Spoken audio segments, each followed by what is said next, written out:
السلام عليكم ورحمة الله وبركاته. ثلاث لا بد أن تستقر في ذهنك: لا نجاة من الموت، ولا راحة في الدنيا، ولا سلامة من كلام الناس. يقول أحد الصالحين: إذا ضاقت في وجه الدنيا قرأت صفحات من القرآن، وما هي إلا أيام فيفتح الله لي من حيث لا أحتسب رزقا وعلما وفهما. وعندما نتأمل بداية سورة طه عند قوله تعالى: طه ما أنزلنا عليك القرآن لتشقى، نعرف أن القرآن سبب للسعادة والبعد عن الشقاء. ولو تأملنا نهاية نفس السورة عند قوله تعالى: ومن أعرض عن ذكري فإن له معيشة ضنكا، نعرف أن من أهم أسباب الضنك والضيق والكآبة هو البعد عن كتاب الله وذكره. اللهم اجعل القرآن العظيم ربيع قلوبنا ونور صدورنا وجلاء أحزاننا وذهاب همومنا.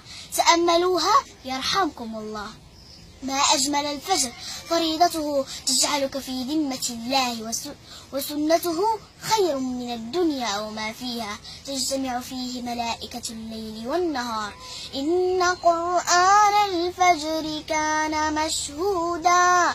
جاذبية القرآن: الذين يعيشون مع القرآن تلاوة وحفظا ينفردون بخاصية رائعة، وهم كلما استمالتهم الدنيا جذبهم القرآن إليه بلطف فعادوا تائبين. كم من الهموم انفردت بسبب ركعة، وكم من الأمراض شفيت بسبب دعوة، وكم من أمور تيسرت بسبب دمعة.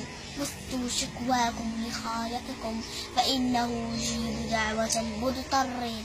عبارة هزتني كثيرا: نحن في امتحان، وفي أي لحظة قد يتم سحب ورقتك وينتهي وقتك الذي خصصه الله لك. فضلا ركز في ورقتك واترك ورقة غيرك. نصيحة ثمينة: أثث قبرك بأجمل الأثاث: الصلاة، الصدقة، القرآن. رجاء بادر قبل أن تغادر.